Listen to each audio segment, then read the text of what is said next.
I thank the gentleman, and I recognize the gentleman from Indiana for the last word in questioning, Mr. Messmer. Okay, thank you, Mr. Chairman, and thank you, Secretary, for being here. Secretary McMahon, we've heard all kinds of scaremongering from the left that you're ignoring Congress or blatantly violating the law, particularly when it comes to fraud, waste, and abuse that you've eliminated in the department. I think that's simply ridiculous. Can you reaffirm once again that your department is following the law and will continue to execute all laws passed by Congress? Yes, sir, we will. Thank you. Also, how will the department balance the needs of localities to remain flexible in their CTE delivery to respond to local workforce needs while also ensuring programs are not hijacked with woke ideology by unelected bureaucrats? Well, we are continuing the funding for CTE, and that's, I couldn't be more strongly supportive of our career technical education programs.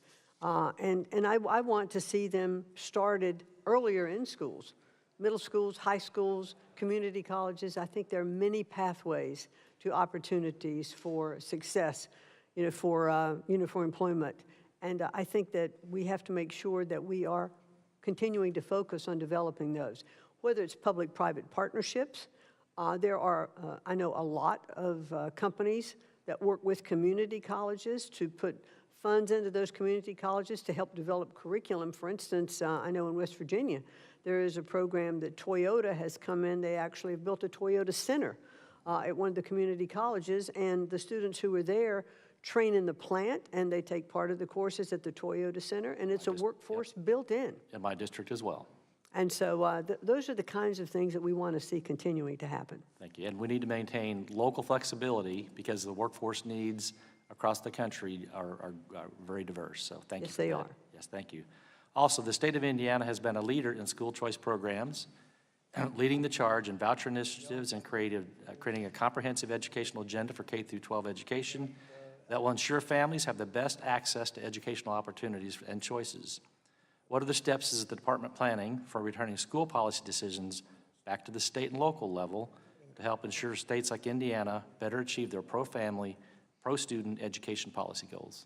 Well, we want to make sure that, that we're offering the opportunity, I think, for freedom, for choice, for freedom of choice in the schools.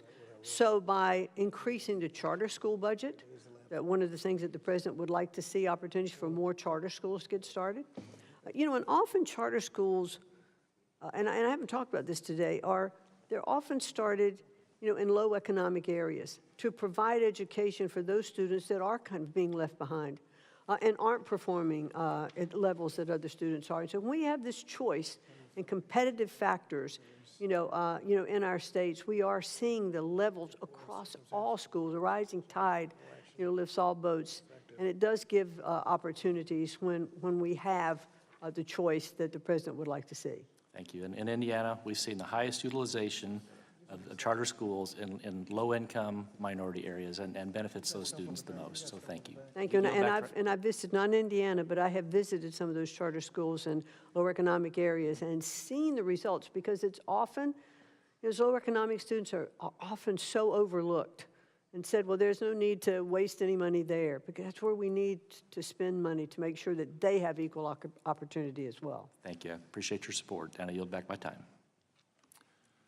I thank the gentleman, and I want to thank the committee for your attention to this hearing today, and I want to thank the Secretary for your diligence in being here, your patience, the time that was expended. It's been a long hearing.